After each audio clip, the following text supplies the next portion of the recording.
This channel does not promote any violent, harmful, or illegal activities. All content provided by this channel is meant for an educational purpose only. নমস্কার, টিভি9 বাংলায় আপনাদের স্বাগত জানাই। আমি শুভজিৎ রয়েছি আপনাদের সঙ্গে। আর শুরুতেই যে খবরে চোখ রাখবো, বিধান ভবনে বিজেপির তাণ্ডব।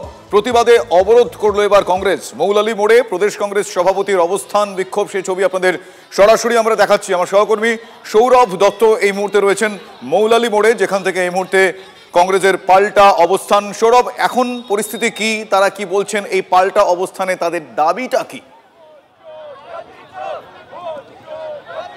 দেখো, অবরোধ চলছে বিধান ভবনে। প্রদেশ কংগ্রেসের যে প্রধান কার্যালয়, সেই প্রধান কার্যালয়ে সাংবাদিক বৈঠক করেন সভাপতি শুভঙ্কর সরকার, এবং তারপর কংগ্রেস কর্মীদের নিয়ে এসে তারা এখানে মৌলালী মোড়ে অবরোধ করেছেন।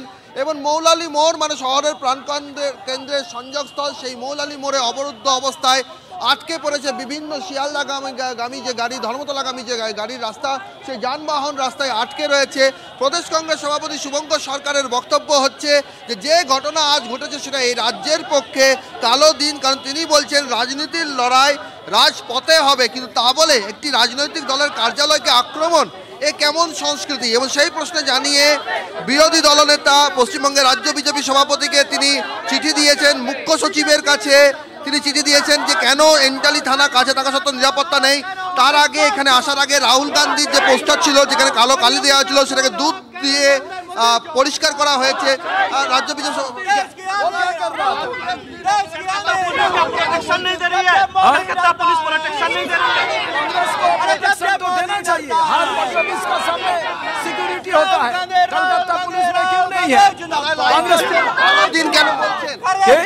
কালো দিন কেন বলছেন?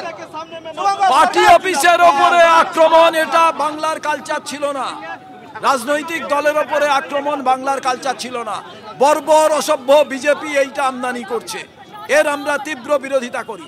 আমাদের লড়াই একজন রাজনৈতিক দলের সঙ্গে আরেকটি রাজনৈতিক দলের লড়াই ছিল, তারপরেও কিন্তু আমরা কেউই কারুর পার্টি অফিসে গিয়ে আক্রমণ করতাম না। সাংবাদিক বৈঠকে বলছিলেন বিরোধী দলনেতার উদ্দেশ্যে, পশ্চিমবঙ্গের রাজ্য বিজেপি সভাপতির উদ্দেশ্যে কি বলতে চাইছেন তাদের উদ্দেশ্যে? আমি বলতে চাইছি, আপনি বিরোধী দলনেতা, সেই ভূমিকায় আপনাকে আমি দেখতে চাই। যে যারা গুন্ডামি করে গেল, আপনি তো বলেন সরকার পক্ষ গুন্ডামি করছে, তাদের বিরুদ্ধে ব্যবস্থা নিচ্ছে না। আজকে আপনার দলের লোক যে আপনার সঙ্গে ঘুরছে, সে যখন এসে গুন্ডামি করে গেল, পার্টি অফিসের সম্পত্তি নষ্ট করলো, মানুষ খুনের চক্রান্ত করলো, আপনি কি ব্যবস্থা গ্রহণ করবেন বিরোধী দলনেতা হিসাবে? পুলিশ প্রশাসনের বিরুদ্ধে? পুলিশ প্রশাসন, পার্টি অফিস, হেডকোয়ার্টার, তার কোনো প্রোটেকশন নেই। তার সামনে কেন পুলিশ পাহারা থাকবে না 24 ঘন্টা? সব পার্টি অফিসের সামনে থাকে, কেন প্রদেশ কংগ্রেসের সামনে থাকবে না? কেন ব্যারিকেড থাকবে না? সেখানে আমরা গাড়ি রাখতে পারি না, গাড়ি ঢোকাতে পারি না। কেন করলো বিজেপি এই কাজ? কেন করলো কি মনে হয়? রাহুল গান্ধীকে ভয় পেয়ে গেছে। ভোট যে চুরি করেছে, 2019-এ প্রধানমন্ত্রী হয়েছে, 24-এ হয়েছে, আজকে সেটা রাহুল গান্ধী জনমানসে, বিহারে যে লক্ষ লক্ষ মানুষের ভিড়, অপরাধের জন্যই পুজোর সময় পুজোর বাজার চলছে, সাধারণ মানুষের। কিন্তু এবার আমাকে বলুন, কংগ্রেস দলই না থাকলে তো বাংলায় গণতন্ত্রই থাকবে না। সেই গণতন্ত্র রক্ষার স্বার্থেই তো আজকে মানুষের কষ্ট হচ্ছে, জানি। আমরা এখনই অবরোধ তুলে নেব, কিন্তু আমরা জানাতে চাই, এই দুষ্কৃতীরা যদি পার্টি অফিস আক্রমণ করে, তাহলে মানুষ আর রেহাই পাবে কি করে? হ্যাঁ, মানুষ ন্যায় পাবে কি করে? তারা মনে করছেন যে রাজনৈতিক দলের কার্যালয় যদি আক্রান্ত হয়, তাহলে সেটা কখনোই রাজনীতির পক্ষে ভালো নয়, আর রাজনীতির যে আবহ তার পক্ষে ভালো নয়। এবং সেই কারণেই তারা প্রতিবাদ জানাচ্ছেন। তারা সরাসরি বিজেপির যে রাজ্য শীর্ষ নেতৃত্ব আছে তাদের কাছে প্রশ্ন করছেন যে যখন শাসক দলের তরফে আক্রমণ করা হয়, তখন যখন বিরোধীরা একজোট থাকে, আজ যদি বিরোধী দলের কার্যালয়ে আক্রমণ করা হয়, তাহলে এটা কোন সংস্কৃতি? সেই প্রশ্ন তুলছেন প্রদেশ কংগ্রেসের সভাপতি শুভঙ্কর সরকার। এবং এই মুহূর্তে তাদের প্রতিবাদকে জনমানসে তুলে ধরার জন্য রাস্তায় অবরোধ। একদমই তাই, তারা সেরকমটাই জানালেন। তাদের প্রতিবাদকে জনমানসে তুলে ধরার জন্য তারা আজকে অবস্থান বিক্ষোভের পথে গিয়েছেন, অবরোধের পথে গিয়েছিলেন। কিন্তু সরাসরি আমাদের ক্যামেরার সামনেই শুভঙ্কর বাবু কিছুক্ষণ আগেই বললেন যে আর কিছুক্ষণের মধ্যে তারা অবরোধ তুলে নেবেন, কিন্তু তারা তাদের এই বক্তব্য, এই দাবি দাবি বলতে তারা যেটা বলছেন যে রাজনৈতিক দলের সঙ্গে দুই রাজনৈতিক দলের মতপার্থক্য থাকতে পারে, কিন্তু এভাবে আক্রমণ নয়, সেটার প্রতিবাদ জানাতে কংগ্রেসের এই মুহূর্তে অবস্থান চলছে মৌলালির মোড়ে। সেই ছবি সরাসরি আপনারা দেখছিলেন, আমার সহকর্মী সৌরভ সেই ছবি দেখাচ্ছিলেন। একদিকে দেখাচ্ছে কংগ্রেসের প্রতিবাদের ছবি, কিছুক্ষণ আগেই দেখালাম আপনাদের। আজ কংগ্রেসের অফিসের সামনে, আজকে প্রদেশ কংগ্রেসের কার্যালয়ের সামনে যে তুলকালাম কাণ্ড ঘটায় বিজেপি, সেই ছবি আপনাদের পাশাপাশি দেখাচ্ছি। যেই ঘটনার প্রতিবাদে আবার পাল্টা কংগ্রেসের অবস্থান বিক্ষোভ।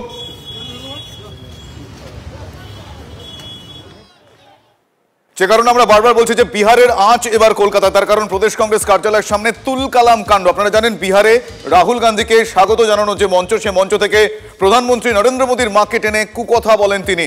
প্রতিবাদে বিধান ভবনের বিজেপির বিক্ষোভ ঘিরে ধুন্ধুমার কাণ্ড, সেই ছবি আপনাদের আরো একবার দেখাচ্ছি। বিজেপি নেতা রাকেশ সিং এর নেতৃত্বে প্রদেশ কংগ্রেস কার্যালয়ের সামনে তাণ্ডব, কংগ্রেসের পতাকা ফেস্টুন ছিঁড়ে জ্বালিয়ে দেওয়া হয়, সেই সময়কার ছবি আপনাদের আরো একবার জানাচ্ছি। যেই ঘটনার পাল্টা প্রতিবাদ জানিয়ে আবার কংগ্রেস এই মুহূর্তে কংগ্রেসের তরফ থেকে মৌলালি মোড়ে অবস্থান বিক্ষোভের ডাক দেওয়া হয়েছে, যে ছবিটাও দেখাচ্ছিলাম। কিন্তু তার আগে কংগ্রেস প্রদেশ কংগ্রেসের অফিসের সামনে কিভাবে, তাদের কার্যালয়ের সামনে কিভাবে ভাঙচুর, ফ্লেক্স ভেঙে দেওয়া হয়, আগুন ধরিয়ে এভাবে তুলকালাম কাণ্ড বাঁধায় বিজেপি, সেই সময়কার ছবি আপনাদের আমরা দেখাচ্ছি।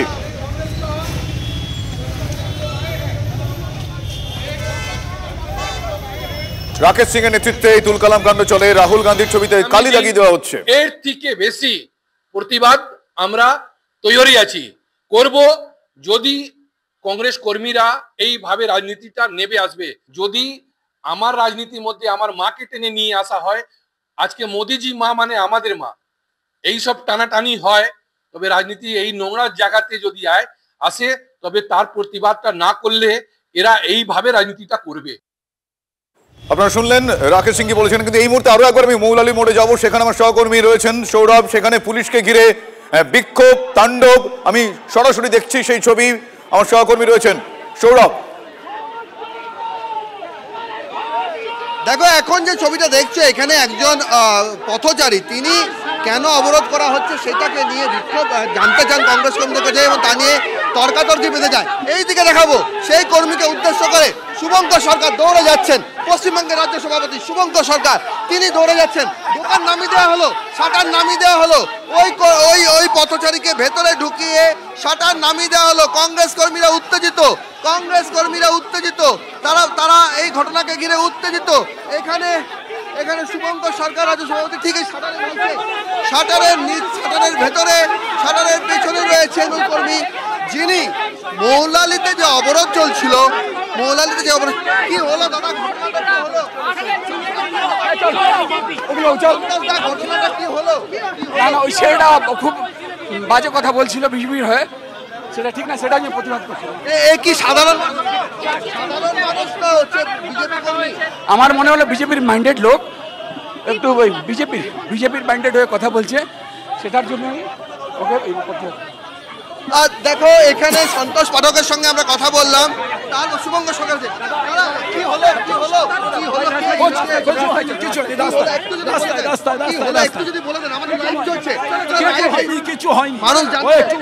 দেখো শুভজিৎ, যে ঘটনাটা বলবো তোমাকে, যে এই যে শাটার তুমি দেখছো পুলিশ কর্মীরা ঘিরে রয়েছেন, এই শাটারের ভেতরে একজন সাধারণ মানুষ রয়েছেন, পথ চলতি মানুষ রয়েছেন, তিনি কংগ্রেস কর্মীদেরকে জান যে এখানে অবরোধ কেন চলছে সেই প্রশ্ন তোলেন। কংগ্রেস কর্মীদের অভিযোগ যে তার কথাবার্তা শুনে তাদের মনে হয়েছে যে ওই ব্যক্তি বিজেপির সমর্থক, এবং সেই কারণে কংগ্রেস কর্মীরা যারা ছিলেন তারা উত্তেজিত হয়ে পড়েন, তারা সেই ব্যক্তিকে ধাওয়া করেন। সৌরভ, পুলিশ কি বলছে? এক ব্যক্তিকে এভাবে কোন একটা জায়গায় ঢুকে শাটার নামিয়ে দেওয়া হলো, পুলিশ সেখানে পাহারা দিচ্ছেন, পুলিশ কি বলছে? দেখো কাকে ভেতরে দেখা হলো, তুমি বুঝতেই পারছো কর্তব্যরত পুলিশ কর্মীরা দায়িত্বরত অবস্থায় কথা বলছেন না, তারা বলছেন যে ঊর্ধ্বতন কর্তৃপক্ষের তরফে পরবর্তী ক্ষেত্রে যদি কিছু জানানোর থাকে তাহলে তারা জানিয়ে দেবেন। এখানে একজন কংগ্রেস কর্মী আপনারাও দেখেছেন, ওই কোনো একজন ভক্ত লেজিন বাদরেরা যে এরকম আসে 4 পয়সার গুন্ডা বাহিনীকে লেলিয়ে দিচ্ছে। আপনারা তো দেখছেন, দম থাকলে চোখে চোখ রেখে লড়াইটা করুন। উনি কি মন্তব্য করেছেন? মন্তব্যের কি আছে, এখানে এসে জয় শ্রীরামের ধ্বনি থেকে শুরু করে এখানের মধ্যে আমাদের তাতার ছিল কেন? আমরা তো শান্তিপূর্ণ এখানে অবস্থান করছি, কারণ আজকে আমাদের মন্দির, আমাদের পার্টি অফিসের উপর চোট হয়ে আঘাত এনেছে। তো আমরা তো এটাকে বরদাস্ত করবো না। কংগ্রেস কর্মীরা দেখো এই যে শাটারের ভেতরে সেই ব্যক্তি রয়েছেন, সেই শাটারের ব্যক্তি সেই ভিতরে রয়েছেন। এখানে পুলিশের তরফে সেখানে গার্ড দেওয়া হচ্ছে পুলিশের তরফে, যাতে কোনোভাবেই কংগ্রেস কর্মীরা উত্তেজিত হয়ে আবার সেই ব্যক্তিকে ধাওয়া না করেন, সেই জন্য এখানে গার্ড দেওয়া হয়েছে, পুলিশের তরফে গার্ড দেওয়া হয়েছে। যান চলাচল শুরু হয়ে গিয়েছে মৌলালির মোড়ে। কংগ্রেসের যে অবরোধ, সেই ওই ব্যক্তিকে যে ভেতরে ঢুকে শাটার নামিয়ে দেওয়া হলো, সেটা কোথায়? এটা কি কোনো দোকানের শাটার? কিসের? ওনাকে এভাবে বলপূর্বক ভেতরে ঢুকে শাটার নামিয়ে দিয়ে তারা কি বলতে চাইছেন, কি ব্যবস্থা গ্রহণ করতে চাইছেন?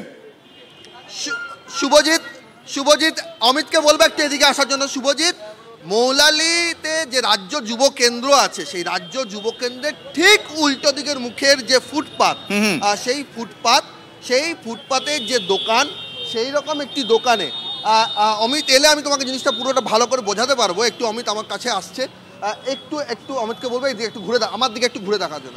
দেখো এটা হচ্ছে মৌলালির মোড়। যে মোড়ে তুমি এখন দেখছো 45-এর নাম্বারে একটি বাস যাচ্ছে, একদম পুরো সেন্ট্রাল মোড়। আমি চৌমাথার কথা বলছি, যেখান থেকে পার্ক সার্কাসের দিক থেকে কানেক্টিভিটি, সিআইটি রোডে কানেক্টিভিটি আসছে, ধর্মতলা কানেক্টিভিটি আসছে, শিয়ালদার থেকে কানেক্টিভিটি আসছে।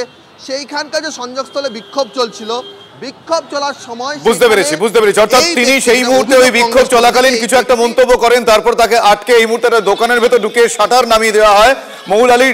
মৌলালি যুব কেন্দ্রের ঠিক উল্টো দিকে ফুটপাতের দোকানে শাটার নামিয়ে দেওয়া হয় ব্যক্তিকে। ওই ব্যক্তি কে, কি তার পরিচয় এখনো জানা যায়নি, কিন্তু তার কিছু একটা বক্তব্যকে কেন্দ্র করে পরিস্থিতি আরো উত্তপ্ত হয়ে ওঠে। এই মুহূর্তে আমরা সেই ব্যক্তির ছবি দেখাচ্ছি, যাকে ওই দোকানের ভেতর ঢুকে শাটার নামিয়ে দেওয়া হয়, সেই ব্যক্তির ছবি দেখাচ্ছি আপনাদের। এই মুহূর্তে দেখছেন সেই ছবি, এক্সক্লুসিভ সেই ছবি দেখছেন। ওই ব্যক্তিকে দেখতে পাচ্ছেন আপনারা। এই ব্যক্তি আজকে কিছু একটা বলেন। শুভঙ্কর সরকারকে আমরা দেখতে পাচ্ছি, তারা মারমুখী অবস্থায় তারা এগিয়ে যাচ্ছেন। এই মুহূর্তে গোটা পরিস্থিতি যথেষ্টই হাতের বাইরে চলে যায়, পুলিশ সামাল দেওয়ার চেষ্টা করছে। আজকে কংগ্রেসের তরফ থেকে যে অবস্থান বিক্ষোভ, সেই বিক্ষোভে এই ব্যক্তি কিছু একটা বক্তব্য করেন, সেই মন্তব্যকে কেন্দ্র করে তার উপর একটা প্রবল রোষের হাওয়া, তাকে ধাওয়া করে পুলিশ তাকে বাঁচিয়ে কোন রকমে নিয়ে যাচ্ছে, তারপর তাকে ধাওয়া করা হয়, তাকে একটা দোকানে ঢুকিয়ে শাটার নামিয়ে দেয় পুলিশ। সেই সময়কার ছবি আপনাদের আরো একবার দেখাচ্ছি। এই দোকানের ভেতর ঢুকে শাটার নামিয়ে কোন রকমে তাকে এক প্রকার বাঁচায় পুলিশ।